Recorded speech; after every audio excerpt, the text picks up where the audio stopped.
We're live. Hey everybody, what's up? Welcome to episode number 54 of Messy Mondays podcast. Yes, welcome back. Were we on last week? I can't like the weeks are a blur when the holidays start. So Yeah, we had your colorful Washingtonian ex-Miamian. Yes, Pretty in Pigment. Still my favorite page to go see. Even this weekend, she was out in the rain and out in the forest. A beautiful yellow trench coat. I did see that. I saw that on her story, and she had like a colorful umbrella with the rain boots. I thought it was really cool. The whole nine. So shout outs to her, always finding color in the middle of this rain and season in Seattle. So that was a great conversation too. It was. She was a really easy person to speak to. I love guests like that are just like flowy.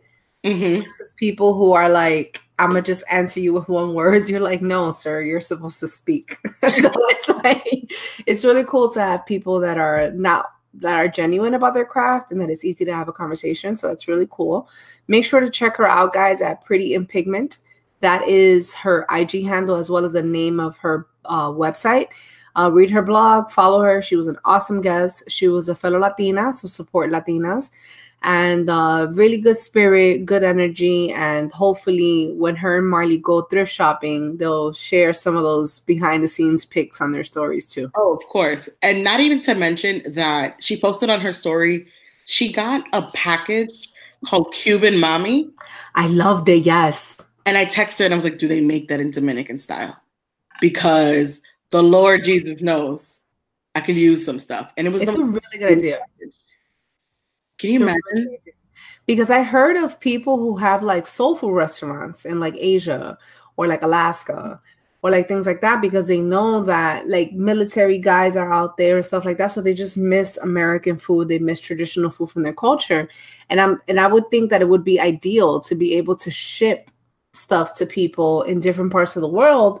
And if there isn't one yet, maybe we should cut this out of the podcast because we could possibly be millionaires right now. Because at the end of the day, like, no, people just want access. You know what I'm saying? And like, that's really all it comes down to. It definitely is about, like, she had the candies in there. And just like the simplest thing of just having the sweet that reminds you of home is like the most amazing blessing that you can get some days. You know what I mean? Like, especially during the holiday season to have that little candy and you're just like, oh, I know where we are right now, what my family's doing. Like, it puts you in that place. So that's really awesome. And great idea and packaging. Shout outs to whoever made that. And we'll think of the other cultures that can be possible. Right. Or even like sending out, for those of you who are Puerto Rican, sending out coquito to people is awesome. Because I don't know one person that has tried coquito that doesn't like it. That's like true. Once they try it, they're like, yo, this shit is fire. So it's like, shout out to the Puerto Ricans who really are holding down that amazing drink that every time Christmas season is coming, I'm like, yo, I want some coquito. Like, I'm excited. So it's like, you know, if you guys can find a way to ship that to like Latinos throughout the United States, I know I'm going to order it. That's very cool. I'll be the first one too, because I tried making it and it didn't work out for me. It's not the same. It's not the same. It has to be like that real Puerto Rican and like a real rum and like all these, there's just all these pieces to it that are, or like a grandma, someone's abuelita has to make it to be right. Right. Or like a pastel en hoja that Puerto Ricans make as well. It's very good. It's like, it's literally wrapped in a plantain leaf. And on the inside, it's made with plantains and meat of some kind. I can't recall right now because I've never made one. I heard it was so many steps that I never tried. But it's really good. I eat it with ketchup because that's how we eat it. But you cut it up and it's like just like something that if you see it and you're not Latino, you're gonna be like, that's disgusting looking. What is that? But like for us, it's like it's a nice holiday thing. So it's like it reminds you of like holidays for sure. And shout outs to my parents for trying to figure out how they're gonna get me some over here when they come and visit. Oh my God. So when are the parentals arriving? Rentals arrive the 27th or 20-something of December. And they're here through about, I know the 28th of December. And then heading out to see my sister. And I'm a little nervous. I have some things to pick up and clean up and fix up around the house. Because, you know, your mother comes around and gets a little duster kind of feel. Or like, it's, oh, how cute. And she's never been here. So I'm ready for the, It's not regular cleaning when mom comes over. Oh, Like, it's not regular cleaning. It's like real intense cleaning. It's like, yo, I gotta clean the windows, okay? Like this I decided I'm going to hire someone to clean, like a deep clean, because it comes to this sentence where I know I can do it, but there's like these little things that you just don't really care to do or don't do. And sometimes they're a little icky, and you're just like, let somebody else handle it. If you can have someone else handle it, just let them handle it. Girl, you bougie, okay? The point is, you're going to pay $75 to have somebody clean your house. That's all it really means. Like deep in there, we clean the windowsill, the little, what's the borders called? The wall borders? Yeah. I know what you mean. Molding. Yes, the molding, right. That's all that shit got to be done. Or like, you know how you see, for example, perfect. You see these closets right here? Oh, in between the closet. Right. So like I have to like sweep that out sometimes. And I'm feeling to myself like that's way too much. Like it's like I need someone to come and do that. Like, you know what I mean? So I hear you. I hear you. In between that shutters. Oh, that's just so I did save my lovely $75. A team of women or whomever or men, whatever. And they can have. She is older and Latina. I'm sorry. I'm a stereotype the shit out of this. They clean the best. I feel like no one cleans like an older woman that is Latina. I'm sorry. Yeah, that's very true. So I'm excited for that. I worked hard. But yes, holidays are coming. Parents are coming. First time out here. They don't like the cold. Or my mother doesn't like the cold. My dad is down for whatever. So that's going to be intriguing and interesting. I will fill you up on that when we come around. But how was your, we just passed the holiday. How was your Thanksgiving? My Thanksgiving was really lovely. I was able to go up to my mom's. She recently got a new place, so it was nice. You know how when there's like a new dining room table, a new kitchen and all that. So that's nice. So we spent it with mom. It was intimate. We had some of my mom's friends come through and a couple of couples were there. It was a good conversation. It felt good to like just not stress over the holiday. And like I'm kind of just taking advantage of the fact that I'm not the main host yet. And I know that that's going to come eventually. But it's like, it's a lot of pressure to be the one that cooks the turkey, that makes the moro, that makes, that the house has to be super clean and making sure that everybody's happy and snacks and this on the phone. So it's like, for now, I just looked at it like, this might be my last year, like not getting away with not having to like really cook. You know what I'm saying? So it's like, I feel like it's coming, that it's going to be like my house and it's going to be my hosting. So I decided to just like enjoy the fact that I'm not the primary cook. Like, of course I brought sides and whatever, but it's not the same as like making the main dish, which is turkey or the pernil. Like you don't want to fuck that up. You don't want to fuck that up. Like that is stressful. Like the main dishes is the stressful point of it all. And then having to cook and clean at the same time, like having a clean space while you're cooking and all this stuff. And people, it's about a week preparation for Thanksgiving dinner, minimum, because you have to buy whatever's missing. Right? Some type of a serving dish of some kind. You have to make sure to do the real serious cleaning. And then you also have to make sure to like create an ambiance and like have a candle to like, you know what I'm saying? So, I mean, at least the type of moms that we have, you know what I mean? So it's like, that they really make the experience pleasant.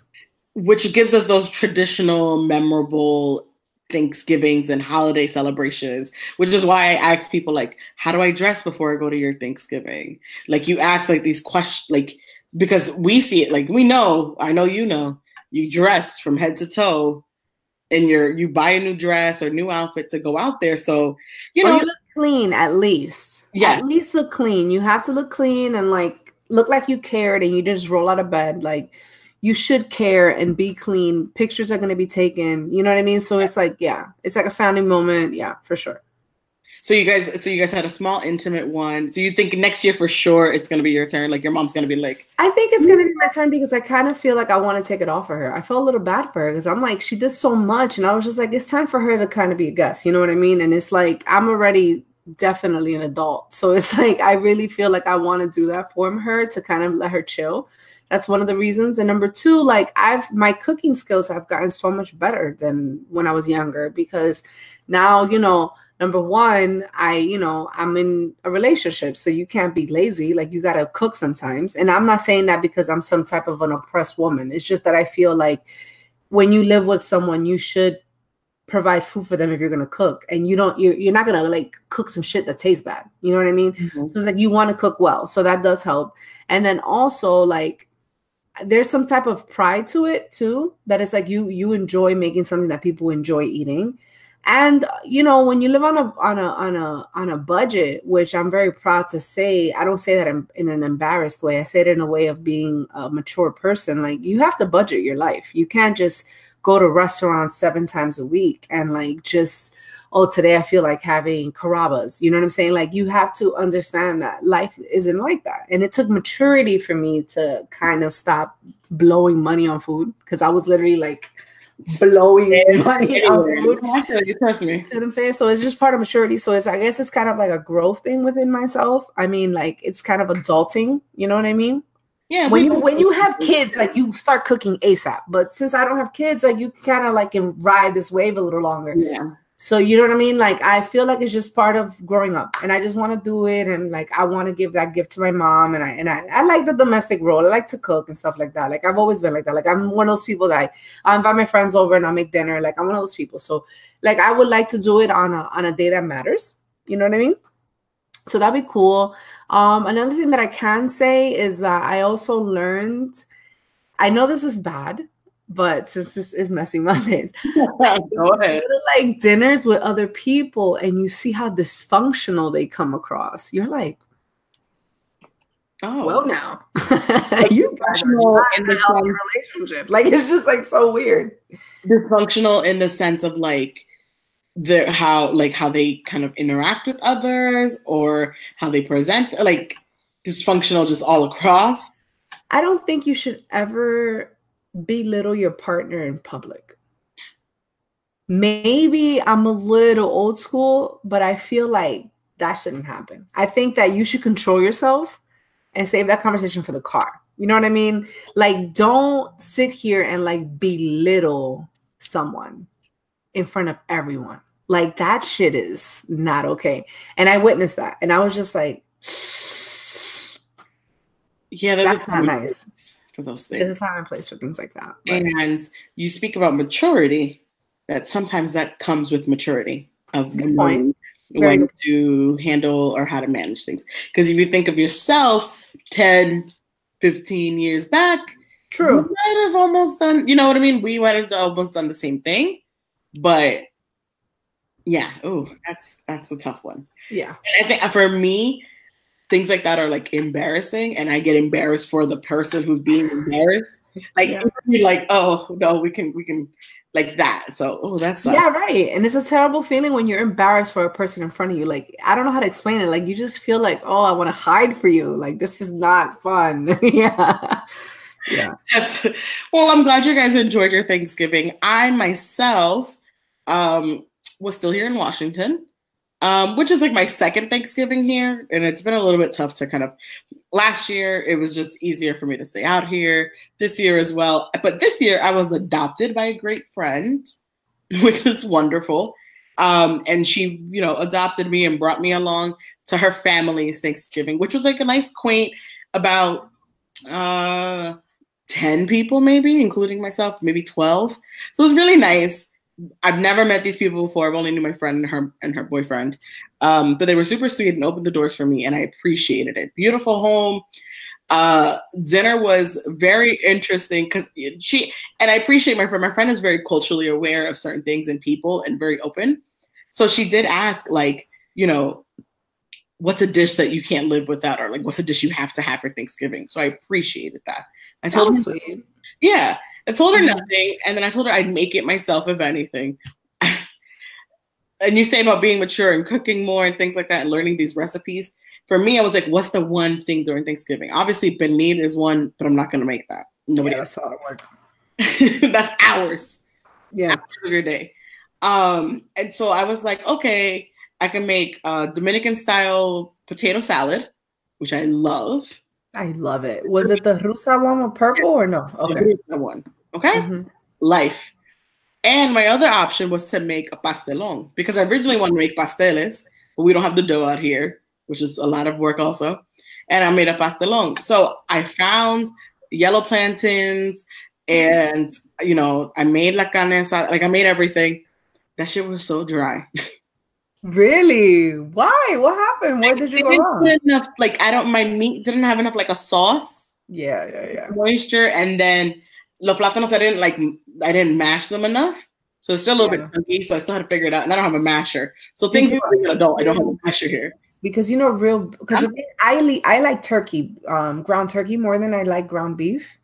However, that specific dish you have to make it with ground beef because of the grease and the grease. You know, Yeah, I use ground beef, and then originally you're supposed to fry the plantains, but nobody has time for frying that. So I did the mashed ones instead. Put a shit ton of cheese in between, in the middle, underneath, around, on top. And, you know, people love cheese. I love cheese. And it still worked out great because the dish was all gone. So this family's never really had plantains on a regular. I mean, it was like a plátano lasagna and... Yeah, awesome. A plátano lasagna. But, like, because I know it's not right, I was like, I'm just going to have a piece. Like, were they Caucasian Americans? No. Black Americans. Okay. So...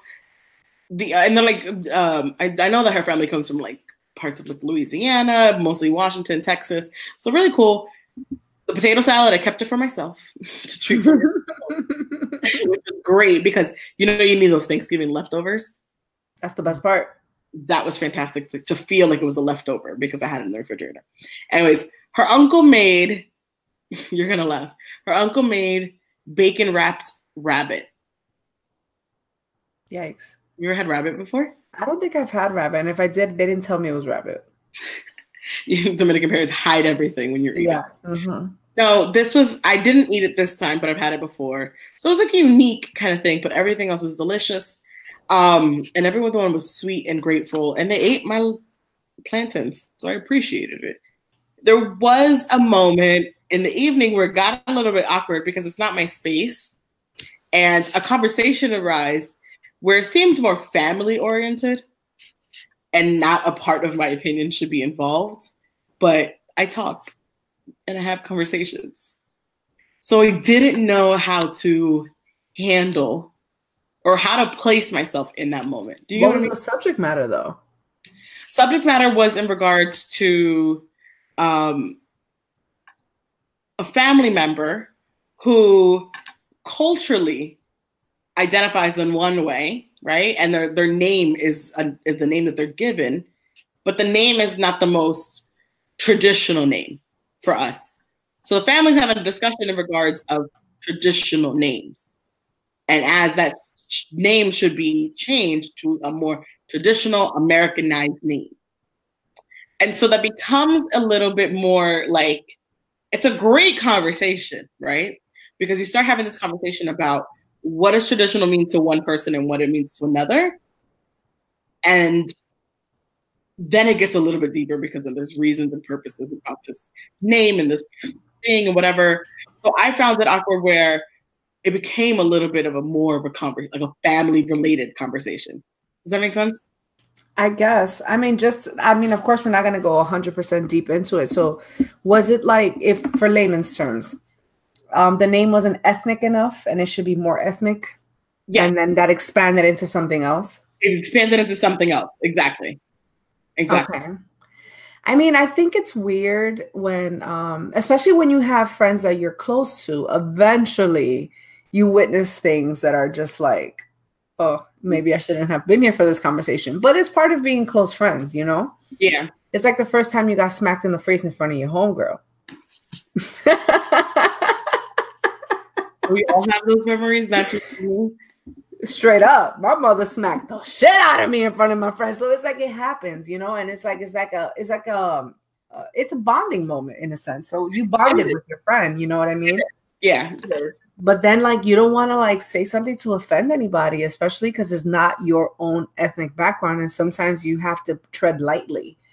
Like even though you are of a minority background, you kind of also understand where it's not your place to say certain things. Yeah, well, it's not even that. Like, even just the basis of it, like, a part of me was like, do I chime in because we're having this in a circle and I'm in the circle? You know what I mean? And then, like, it's a part of me. How do you walk away from a conversation you shouldn't be in? Right. You know what I mean? Or like when moments are, like you said, you saw your friend being disrespected or a person you know just being kind of just like, and it's embarrassing to you. For me, it was just an awkward, like, I'm saying too much. Like, I'm going to back up. Or y'all are having this big discussion that could lead to bigger discussions and is a real family matter. Or not necessarily, you know, for some it's a family matter and for some it's not. But it's a discussion that's between family members, right? And so I'm just kind of in a situation where I'm trying to be friendly, trying to be respectful of a home at the same time, and trying not to be involved in the matter either. Because I've heard horror stories of Thanksgiving. Just saying. I know. I mean, it's like, what about if you're like in the car with like a couple and like they start dirty, like airing out their laundry in front of you? Like, you're in a car. You know what I'm saying? It's like, yikes. Like, there's nowhere I can go. Tight, and y'all are really doing it. Oh, I have a good video on Instagram for that. I'll repost that one later. That's a funny one. Yeah. But yeah, like it's weird. And what do you like in that moment per se? Like a relationship is happening. Do you chime in to stop them, or do you walk away? And like, I'm gonna let you guys handle this. I've had the fortunate experience of having the same friends for a long time. I have like a group of friends that I've known for a very long time, and like I've seen them go through good exes and bad exes, you know. And when that happens, you sometimes are there for some of the arguments, and you are sometimes there for some of the insults. It just happens, you know, from hanging out or whatever the case is.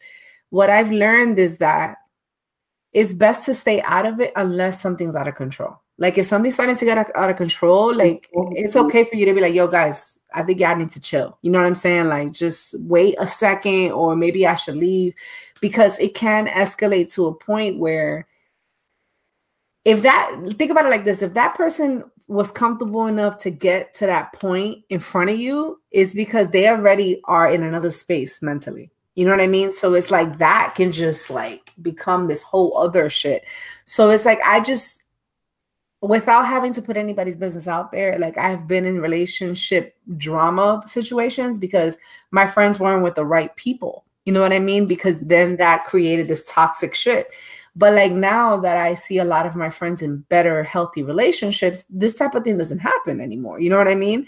But back in the day with those trials and tribulations, yeah, you saw some fights that were like, and then you know, God forbid that person says something that other people aren't supposed to hear, like really airing out some dirty laundry that was just out of bounds, out of line, you know, really gut-wrenching kind of stuff, and you're in the middle and stuck in that situation. Yeah, some people don't fight fair. That's what that is. Like, that's dirty blows. Like, you should not have to pull out like the dirty shit to win your argument. That means you don't know how to fucking articulate. That's like a personal pet peeve I have of mine. Like, if we're having a fucking argument and we're going back and forth and we're doing our thing, and yes, I'm a great debater, so I may not be the easiest person to have an argument with, but you don't have to pull out some shit that ain't got nothing to do with this just to hurt my feelings. You know what I'm saying? Yeah, and feelings and things like that. When it's just an argument, it's a discussion, it's something that can be handled with just the pure words and information and knowledge that you have in regards to something. And bringing out people, things that have no reference or no relation to it is unnecessary. So that's very true. Mm-hmm. That's very true. And another, like, friendships have awkward situations. Like, I've been in circumstances where with friends, I've had these awkward conversations, especially like when you're telling someone something about maybe their significant other, or maybe when you're like, just, yeah, mostly the significant others is usually the ones that just come to mind. And those are awkward and difficult as well. And sometimes you learn your lesson not to mention anything again about those. Right? Is that like, that's like how, and even like sending it in a text message, making a phone call, telling it in person, all points can make it very difficult and very awkward. But sometimes you just gotta let it go and say it, or let it go and not care about it anymore. It's not your battle to fight, you know? And that's difficult when you care about somebody. And it's an awkward position to be in. Like when you see a person, I think it all comes down to the fact that it's like you believe in that person's worth because you love them. So you see them in the best light possible. It's just like you can see, just as a woman, you can identify something beautiful about every one of your female friends. Even though she may not traditionally be the most beautiful person for whatever standards you may have, when you care about another woman, you see the beauty in her somehow. You're like, you know what? She has great eyelashes. She Ladies, if your friend is telling you you have beautiful eyelashes and that's it, complimenting you, or that's how she describes you to another man, that's an awkward conversation to have. That's an awkward conversation. But the point is that women, we can see beauty in the people that we care about. That's the point. You know what I mean? So it's like that translates into also seeing the worth into people that we love. So it's like when you see that your friend's worth is not being valued, it's difficult to just sit back and act like I'm okay with this, because we're fixer-uppers. Women are problem solvers. That's our nature. Like we always feel like, oh, how can I fix this? How can I help? How can I make this better? So it's like when you see your friend like not necessarily helping themselves, it kind of makes you feel like I should step in and maybe I should say something. But with time, you realize it's not your battle to fight. It's not. That's when you definitely have to take those step backs and let others see it for themselves sometimes and see it in light for their own. What are your thoughts on awkward conversations when it comes to professionalism? Well, those are difficult, and I know what I don't like to talk about. Super, super uncomfortable. I would feel, especially when like you have to kind of tell a person that you can no longer work with them, or like, for example, this is how I can relate it in our world of like hustle and entrepreneurship. You know how like maybe you have a friend that does like, I don't know, photography, right? And that's your friend. But you don't think that their quality level is where you need it to be. So it's like, that's an awkward moment where it's like, I'm going to definitely pay somebody else instead of paying you. Like, it's like a weird thing. You know what I mean? So it's like, that's awkward. And I'm just saying that so that you guys who are listening, because I know a lot of people that listen to us are like on the same wave that we're on, you know what that feels like. It's like you have the homie that does that, but it's like, I don't want to hire the homie because the homie is not going to deliver. It's either, there's a couple things where their work isn't just up to par to what you're looking for, right? That fits your needs or your wants. They maybe aren't affordable of anything also too, right? That might be another option, another reason. And you don't always want to ask friends for some deals. And that's the most annoying thing when it comes to being a person who does work on the side and different things like that. Like asking for deals is not fair. And then additionally, they're probably not at the skill set that they are to make shit happen. And maybe their professional work. You ever work with a friend and be like, I know I'm not working with you ever again? That's very true. Like our friendship is based on friendship. Like we're not business friends. You know what I mean? Yeah, absolutely. You can tell who you have business friendships with and who you can make friendships with, like who to keep separate, who you can trust. Like when you do a referral, like I'm nervous to ask people for referrals because I don't know what people think of me.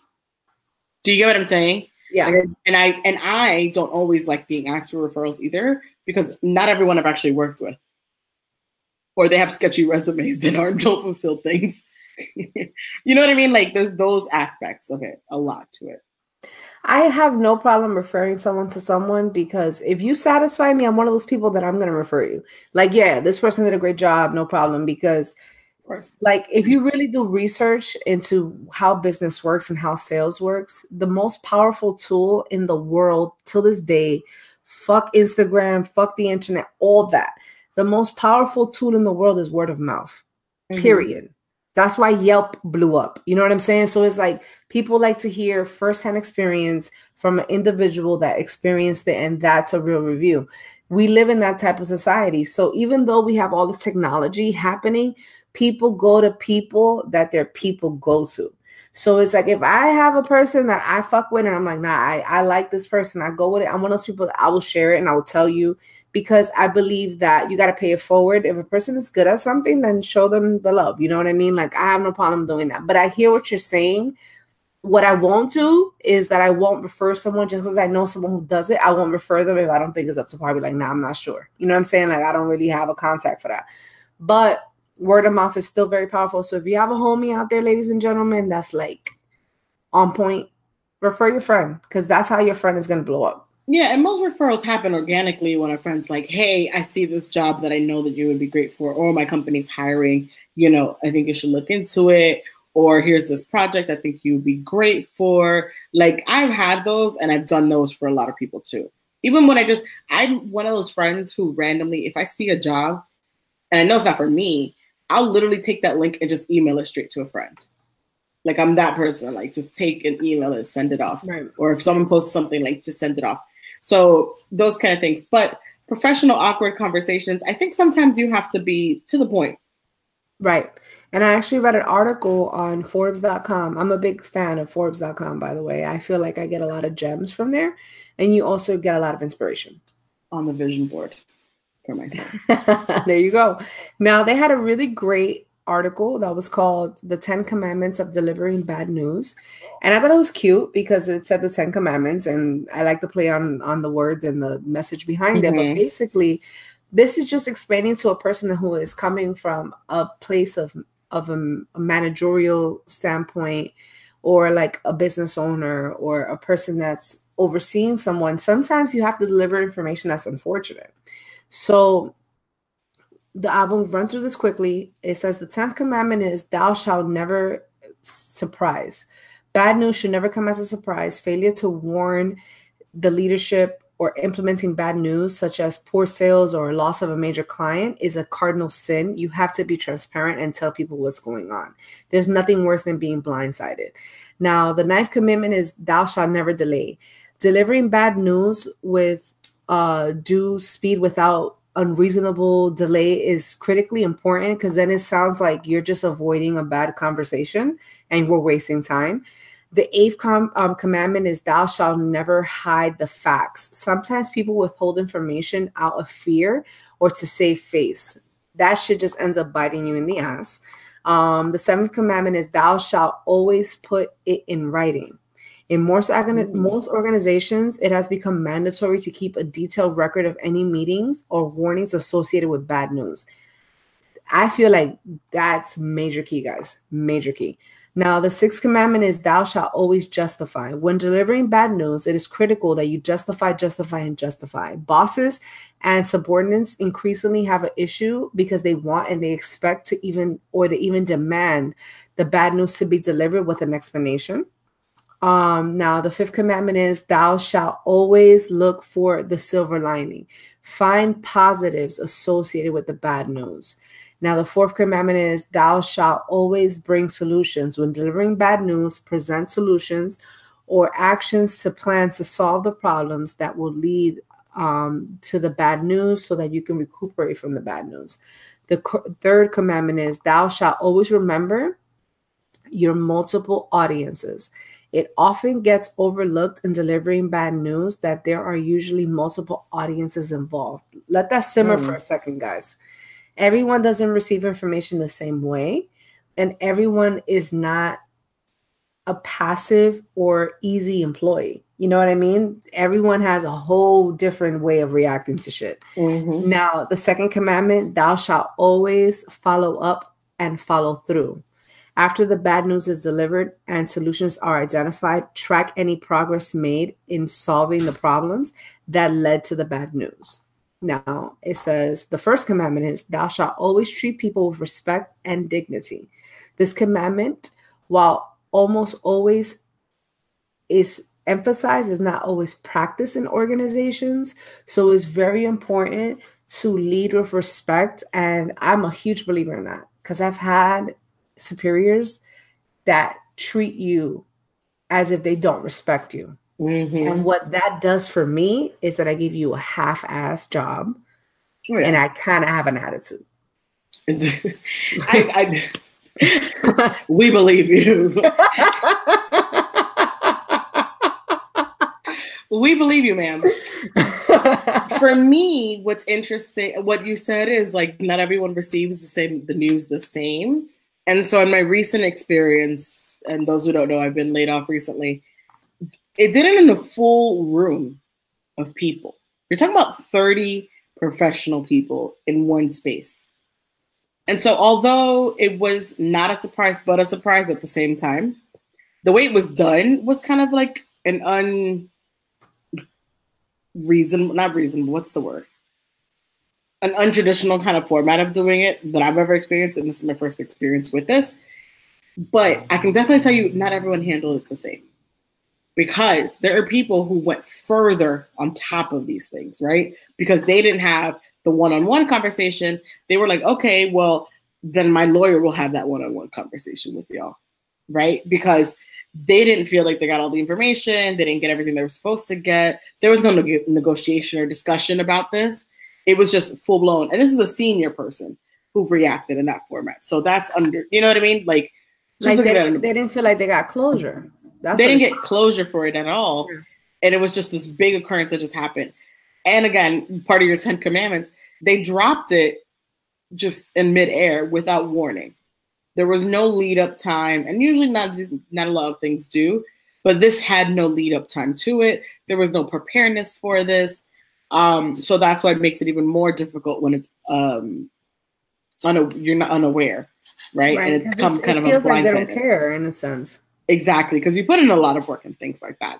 So all of those commandments do resonate really well with me because I do like to keep track of things. Conversations I write down all the time, baby, all the time. Don't tell me something because I wrote it down from our meeting. And I'm a follow-up person too, especially something that I'm very, very passionate about or really want or deserving of. I'll follow up with you and keep track of it myself because I know some people half-ass their own work. When they tell you, oh, we'll give you, let's say if it's a sales thing, let's see if you reach up to $7,000, right? $7,000 in sales, we'll give you this bonus. My ass is tracking this sale myself because I'm not going to trust your system and we're going to know, like, you know what I mean? Like you really take it into further. You're actually $1.59 off, actually. Yes. I got it all. Thank you. I hear you. Especially when you're making some commission, you be keeping them numbers. That shit is serious. So I appreciate those, especially on a professional aspect. They really do mean something, and maybe that's something one day with my own business I will print and frame and place somewhere. Right, and it's important to listen to what your people want. And I've had a really unfortunate experience that I've had a supervisor, manager, boss, whatever you want to call it, that was not meant to be in that role, and it's like those are the worst. Yeah, and you realize to yourself, like, damn, it is really important to have leadership skills, man. Like, it is important. It is more important than your education sometimes. It's more important than, like, your skill level. Like, you need to have leadership skills and you need to have a way to drive results that come from a place of want. It can't be fear-based. It can't be threatened. It cannot be, like, that shit is not conducive. That shit will crack. And it's like, I'm so grateful for all the experiences that I had, because if I ever have the pleasure of truly leading groups of people, like, trust me, I know what not to do. You know what I'm saying? Like, that's facts. Mm-hmm. That's very true. Leadership is as a whole determines a lot of your everyday work, your everyday performance, results driven. Even if you just want to wake up and go to that job, like your daily just attitude and feelings, leadership has a major, major part of it. And sometimes some of these people end up in places they shouldn't be because of seniority. I've had that happen. The leader's only in that space because the company kept changing and they weren't going to let them go. So they kept moving them up. So they're making almost $100,000 doing nothing and don't know how to do it. Sorry, I can go on a rant. But or they just have that one key relationship with that one person that keeps. And they'll never, And it's just like, you're destroying your fucking company with this human. Like, this person is trash. You know what I'm saying? And it's like, it's the most frustrating thing in the world. It's crazy. Super frustrating, but definitely some great guidance of how to have these conversations and how things should be done, and setting a tone within a space. Right. And definitely great discussion on how to have these awkward conversations. I mean, I enjoyed and loved my Thanksgiving, and the conversation was great to be a part of, actually, because it was like intriguing to see everyone else's viewpoints and their thoughts. So I appreciated that, right? Because some of us looked at it like everyone should have a traditional just to make it out in the workplace, and some of us looked at it like culturally, like this is it, this is what we have, and you know, if I was to go back to my country, or my dad was, well, the person was born here, but if I was to go back to my father, my aunt, or my uncle's country, I would fit right in. Like, it's all these other dynamics and pieces to it.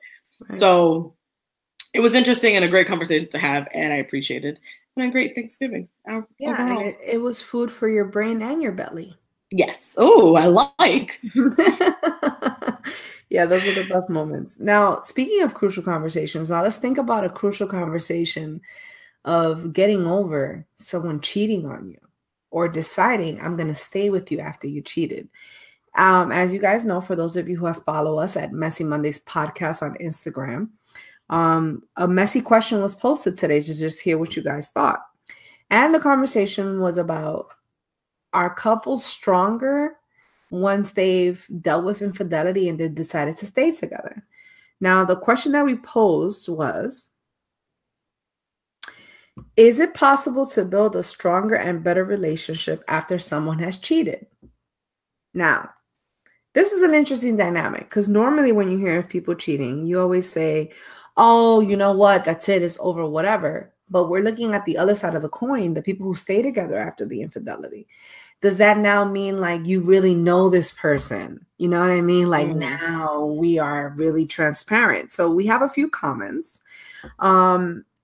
Someone really super funny, actually, one of our past guests from the episode where we did our first visual podcast, which was Michelle, who owns the Fierce Fit Bootcamp. Mm-hmm. She said, got me messed up with a bunch of claps. You know what I'm saying? Like, I will not be that girl, which is very beautiful, especially she's newly engaged. So totally, I can understand how cheating is not an option. That was really cute.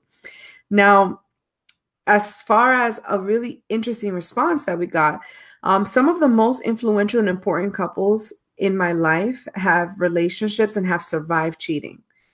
But having observed up close and deep and permanent scars, that seems that they always open back up and turn into ongoing wounds. None of my own relationships could ever survive cheating. Every couple and situation is unique, and as it depends on the people involved and where they are coming from. But I think the view on cheating is a nullification of trust and everything in the relationship it stands for. Then I don't see how you could survive that. So that's one person's opinion. Now, what she's saying is, however, every example of a strong relationship has had cheating in it. And not every? Is she saying every? She said everyone that has influence in her life. Yeah. So relationships that surround her. But does that, so she's saying that those can make people stronger, but the scars are still there. She said, but she sees that the wounds keep on resurfacing and there's always an issue. But however, they are the most, they're the strongest relationship she's ever seen. So it's kind of like a twofold. And I think that's an interesting comment, because to be honest with you, anyone that I've known that has been married, let's say for 40, 50 years, there was a bump in the road. I think any marriage and any relationship that has been a long-term has a bump in the road, whether it is cheating, financially, just relationship-wise in general, friendships, those kind of things. I think there's always going to be a bump in the road, right? I mean, I'm sure we have been witness to those things ourselves. I don't know. I wouldn't always say that cheating was part of it, part of those bumps. There are other identifiers. But I do see it interesting. I like her metaphor and her wording of those scars are there, right? Like the bullet wounds is always going to be there, right? It's like leaving the shelling when you get shot, leaving it in you, because it's always permanently there, but you're continuing on with that relationship for the long haul. And it made you stronger, because you're going to avoid those things once again. And maybe the discussion they've had to pass through this is what made them stronger. Because a lot of cheating when it comes to marriages and relationships, I can see how it can make people stronger, because the discussion that comes out of that, the fight that comes from that, or the root of what caused that, or the root of what caused it, makes you evolve and stronger from that. Yeah. But, you know, and this is, I'm not trying to shoot myself in the foot at all, because I hope I never have to experience being in a marriage and dealing with infidelity. Same. But I can understand how you don't want to lose your whole marriage over an indiscretion. I can understand that. And I'm not saying that that's an excuse, but I can understand it. Like, if you've been with a person, let's say 11 years for whatever reason, and you guys are in a healthy relationship and you are happy, and that's your husband and that's your wife and you guys love each other, and you had on your 12th year a moment. I'm not excusing the behavior. Either party that took that action and decided to sleep with someone else, is that worth losing someone you've been with for 12 years? I'm not sure. Like, I'm not saying it's okay, but I can understand why you would like to figure it out. Yeah, I understand what you're saying. I guess as a woman, I can understand where you're coming from, right? Because it's like, we know that most men are very definite and in their choices of when a woman is to cheat, right? We've always heard the men, maybe that's a question we ask, like, why is it that men always are very definite in their choice to leave a woman if she was to be on that other foot? Like, you know, I'm not sure if it's like that anymore in modernization, but in general, right. I think men are more intolerant to cheating than women are. And because the women, we have it more in our heart to kind of find a resolution for things, especially if there's children involved. I can only imagine. Or we're conditioned to believe that men are going to cheat. That could be it too. That too. But like, you would hate to just walk around with your whole entire like marriage just being like, it's going to happen or it's likely to happen. Right. You know what I mean? Like, that's just a poor thought, and it's a horrible thought that we'd have to, like, because we would wish then that men would walk around with that same implementation in their head of like, it's just bound to happen in the 12th, 11th year. You know what I mean? Yeah. Yeah. And it's like, I'm not saying it's okay. And no, like, not at all. A lot of people have now changed the makeup of a traditional marriage, and they are in a position where they have open seasons, or they, you know, they have an open relationship where they bring a third party in from time to time to kind of offset those yearns and wants. I'm not from a swinger community, so I don't really understand that. However, I do know couples that are swingers and that works for them. You know what I mean? So like, the makeup of relationships have changed. I just think that it's a very difficult subject, and I think that everyone wants to act as if they're immune to it. However, I think that with time, it's a possibility, because we sometimes seek comfort in others because we're not receiving that comfort from our partner. Household. Yeah. And I'm not saying that that's the root of all the issues, but from reading articles and understanding, it usually comes from a place where the person feels like they're not getting something at home. You know what I mean? And it's not that they don't love their significant other. It just becomes that. And it makes you kind of put things in perspective and understanding like, yo, this shit is mad work, that you have to constantly be feeding this other individual to avoid these things from happening. Like, how can I blame a woman that has a husband that's constantly at work for 12 hours a day, has her as a housewife, ignores her, goes on business trips all the time, and might have developed a relationship with someone that she met at the gym? I'm not saying it's okay, but what I'm saying is that, guys, you got to pay attention to this. Like, you pay attention to your wife. Like, you leave her alone, and you just, you know what I mean? So it's like, I feel like all those factors play a role, and I would understand why that husband would say, you know what, let's try to work this out, and I'll try to figure this out. And I see why you had an indiscretion. You know what I'm trying to say? Yeah. Like, I get the adultness to it. Especially in long-term relationships that have gone through already their whirlwinds of stuff, you can see how these things can occur and how can it be to that end. And it's really how strong you are to get through it, and how determined you are to get through it, and how much love there actually is between the both of you, to push through that. and how the future of your family and those kind of things. So I understand when these choices are made, as long as you make the choice with the full intention of moving forward, understanding, and becoming stronger from the other side. Like, I read this article on this, it was, what is it, psychologytoday.com. Pretty good source. They usually have pretty good reads. And it says, one of the articles was titled "How Couples Can Survive Cheating and Why They Even Try to Survive Cheating." I thought it was a really good read, because it kind of shows you the male emotion is usually guilt and like remorse and like shame. And the female reaction is normally like escape and like, I had no other fondness choice or something like that. Yeah, like finding you know something I mean? else and like finding what she's missing.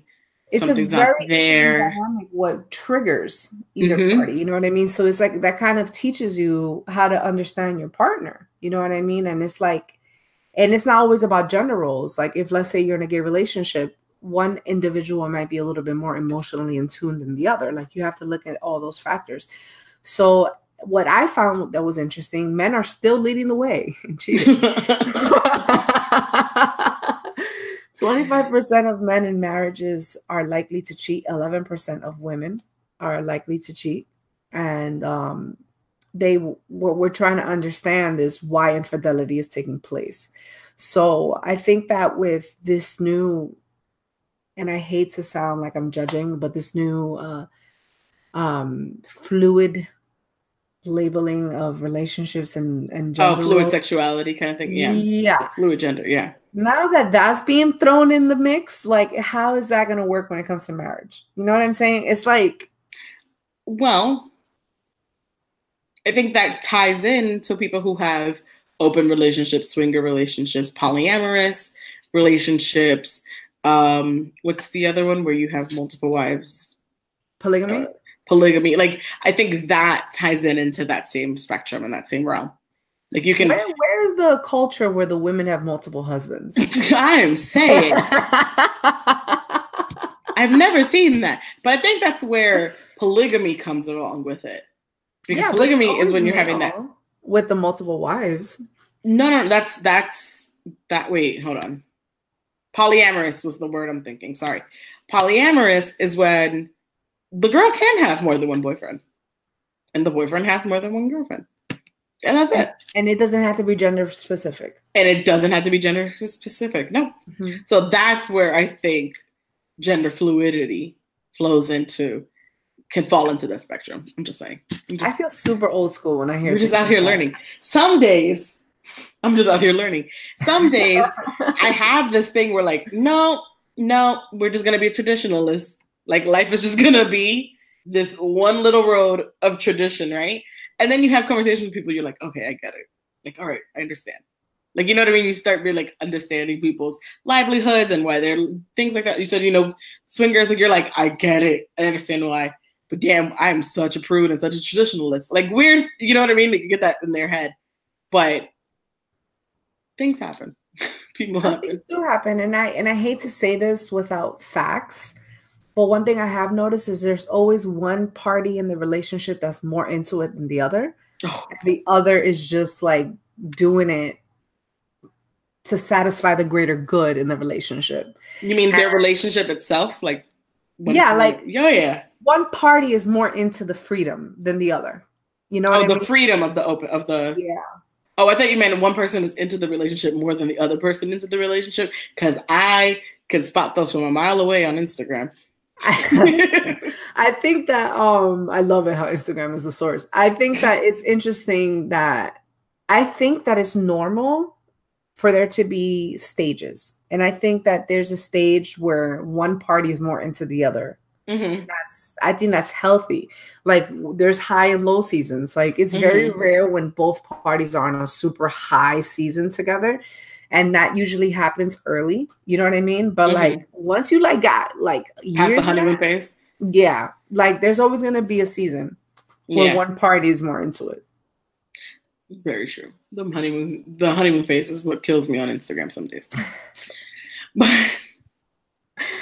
But speaking of infidelity, if we're gonna keep it pop culture, we all know that Khloe Kardashian decided to stay with Tristian Thompson after he cheated on her multiple times.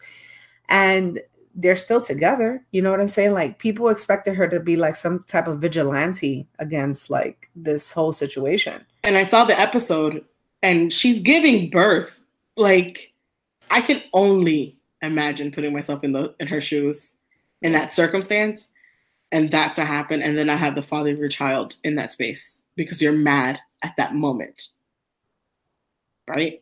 You're mad at that moment, and then 6 months down the line, you're back together again, but he missed the birth of his child and he wasn't in the room with you. So like, there's like all these pieces. So I understand her choice and her decision, and I can only imagine her having to rewatch that, how annoying that is. But I understand her decision the decision to stay, I get it, but I also understand the birthing conversation that they were having in that episode that just aired, of him being in that room and still being around and still being part of it. And she was going to save the discussion and the fight for another day. I think it was appropriate for him to be there, because regardless of the circumstances, that's her dad. You know what I'm saying? And she's at you my opinion is, once you become a parent, you got to think of the greater good of your child. You can't always think of yourself. And the greater good for your child is that your child should have a bonding moment with their dad. You can't be selfish. You know what I mean? So it's like, that's a decision you made once you realized that you were going to create another human. And our parents have sacrificed themselves time and time again. You know what I mean? So it's like, that's what parents do. Yeah. So it's like, even though I come from a family of divorce, and there's plenty of times that I'm sure when I was younger, my parents didn't want to both be there. You know what I mean? But they stuck it through. And they swallowed that shit. You know what I mean? And they were both there because, you know, the babies get graduating today. You know what I mean? So it's like, it is what it is. And it's like, that's the sacrifice you make when you have children. So it's like, I understand why she said, I want him to be here while I'm giving birth. Because regardless of what someone puts you through, like, you want your man there. You want to be, exactly. Like, you want like, man. You don't want to go back in that and be like, he wasn't there and he missed it. Like, that's going to be just as, and then you got to explain to your child, why isn't daddy in any of the birth pictures? Like, there's just all these things that could happen and come from it where you can just coexist in those moments. But right? She chose now to continue her relationship with him, and she chose to still be with him, and she's choosing to be embarrassed and not give a fuck about that and just do what she believes is right. And I feel like that's a really tough position to be in. Especially in her position, because she's in the limelight of it. And so people continually remind her of it. So I can only imagine that's annoying. Because if it's you and I, and if my significant other cheated on me and everybody and their mother knew, but we go around our group of friends, y'all are just going to be like, 5 months down the line, they're going to be like, okay, he's here. Like, eventually it's going to just fizzle away. It's all just going to fade away. You're not going to sit there and remind me. I remember we were talking about giving low blows and things like that, unless someone does a low blow, those kind of things. But y'all not going to sit there and remind me every day of the situation, right? It's not existent to us anymore. It's something we've got over. But in her case, that shit is under her feed every day, being mentioned, right? And he's being booed at a game. Like, it's a whole different significance. But she's really strong for moving forward with it and not giving a shit what others are saying. I really hope that this works for her. I do too. I liked her. I lost faith in him. You know what I mean? So like, I don't believe in him, especially since when she got with him, he left another chick that was pregnant already. Yeah, his story is a little more. The story's mad sticky. You know what I mean? Like, the chick was like still pregnant when he was dating Khloe. Yeah. So it's like, that's when you give people ammunition and saying, you know what, how you got him is how you lost him. You know what I mean? So it's like, it is what it is. But I don't know. I really hope that, you know, he's 27. He's pretty young. He's a baby. I didn't know he was so young. He's pretty young for a person with that much money. You know what I mean? So it's like, that plays a role, a big role. A big part. So I just hope that this guy doesn't like fuck up. That's just my thing. Like, I have no opinion. Do whatever you want. That's your business. But like, I really hope that this nigga doesn't fuck up. Listen, and with that many sisters who are going to come at your neck, if you fuck up again, I just no. It's just not smart to like do sloppy work with people that are so in the media. Like it's just like sloppy. Like I think the part is the way he even did it is the sloppy part. Like you went to a public, like it was just nothing well thought of. And we don't even know. Maybe they were having an argument that day, and he just decided he was going to be messy. But if the girl's grabbing your dick, and you're grabbing your dick at the same time, and you all grabbing the dick. Like, no one's what's about to happen when you're grabbing the dick. I'm going to be okay with that. So right now, I don't give a fuck what kind of argument we had. Like, but we know what leads when you're grabbing it and where you're going after. There's no reason for, even if you didn't fuck her, she should not be grabbing your dick. Like, it's just like not okay. If it's not clear to you, it's not okay. Like, it's not okay. Like, no one should be. This is not a thing. No. So it's like I feel for her, and shout out to you guys. I hope you guys make it. True is a cute little chunky chunk, and who looks just like him, because you know what they say, when you're pregnant and you hate that father that for that 9 months, the babies come out like clones, like they daddies. So True looking like her dad. So you can't say Khloe wasn't mad the whole time. You just can't say Khloe wasn't mad the whole time. She was pissed whole time. Because he cheated more than once. Honestly, that's really what the true story is. That's it. Now, speaking of ex-cheaters, Stevie J is now married to Faith Evans, which I don't even know what to tell you about that. I don't want to give an opinion when I don't know enough facts, but neither do I. I was definitely thrown, and I'm like, Stevie J, the same guy that was on Love and Hip Hop, having sex with all kinds of people, and like literally apparently they have a past history, literally a womanizer. But apparently they have like super back history, that like 90s day. By the way, Stevie J wrote a lot of hits. People, let's never forget them songs you jamming to. That Jodeci, 112. Mm-hmm. Mariah. He's a talented guy. He just is a sleaze, apparently, based on what TV shows us. And you know, Joseline had a comment, and this is just our shade of the day. She actually tweeted, you know, they say one man's garbage is another man's treasure, but we all know he's still garbage.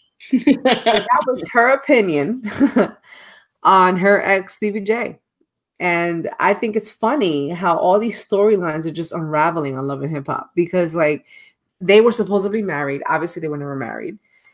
Because how would he have been able to get married to Faith Evans? And also, we all saw Cardi B recently saying that she never fucked with DJ Self, and that was just a storyline for Love and Hip Hop. So, guys, what is true on Love and Hip Hop? I don't know. Like, I think you can tell by certain scenes when it's real and not real. And I just skipped through the parts that aren't real. I think I've learned how to navigate through pieces that I'm just going to fast forward my ass right past these scenes and enjoy some and indulge in other parts. Stevie J and Faith Evans, I believe that is the most realist that I guess it can be. If we see Faith Evans, the Faith Evans, on the next season of Love and Hip Hop Atlanta, then we got a problem. Yeah. Just please don't go on Love and Hip Hop, Faith Evans. You're bigger than that. Legacy alive. Keep the legacy alive. Mm-hmm. But Joseline, she's gonna figure out how to bounce back, is why she's gonna post those too, by the way. She is. And Joseline Hernandez, the Puerto Rican princess, you're epic for trash television, and hopefully you'll get back on TV one day and make us laugh, because you're funny. Yes. Well, the cleanup, I'm sure, is coming. The rebrand, that is, I'm sure is coming. Definitely is. All right. Well, and speaking of Love and Hip Hop, we may have some sweet and in store for you guys regarding Love and Hip Hop, because we've been excited lately about some reality trash TV. So keep in tune and update on that. We'll post it on our Instagram at Messy Mondays Podcast. Messy Monday Podcast on Instagram is where you find us, as well as on Twitter at Messy Mondays Pod. Any announcements on your end? I would like to say that I'm very much looking forward to our possible additions to discuss some things that have to do with Love and Hip Hop. I also would like to say that I am open to network and connect. If you guys want to do anything, just hit me up at shomi_ENT. That's SHOMI_ENT. Also, on a more serious note, I want to say that love your parents, love your mothers, and give them kisses. I unfortunately had to go to a service for one of my best friends lost their mom. Oh. And it puts things in perspective, ladies and gentlemen. So remember to kiss your mom and love her and say that she's important to you. Oh, that's sweet. Sorry to hear that. Yeah. As for myself, same. If you're looking to connect or just network conversations or even be on the podcast, go ahead and reach out to me at Love Marley, LUV Marley _ on Instagram as well as on Twitter. You can email me at the Messy Mondays podcast at Gmail regarding the show or anything, and I'll connect you with either one of us. And don't forget to subscribe. There's a button below down there somewhere that allows you to subscribe to the show and keep listening. There might be more coming your way. Yes, guys, thank you so much for your support and your love. We will be dropping a brand new season in 2019. We'll keep you posted on any changes, revamps, and updates. Thank you so much for allowing us to do this second season, which is coming to a close very soon. And make sure to share, repost, and tell your friends about it. Make sure to watch us, listen to us, and give us the feedback. And it's your girl Shomi and your girl Molly Mar. Thank you for being with us from the beginning.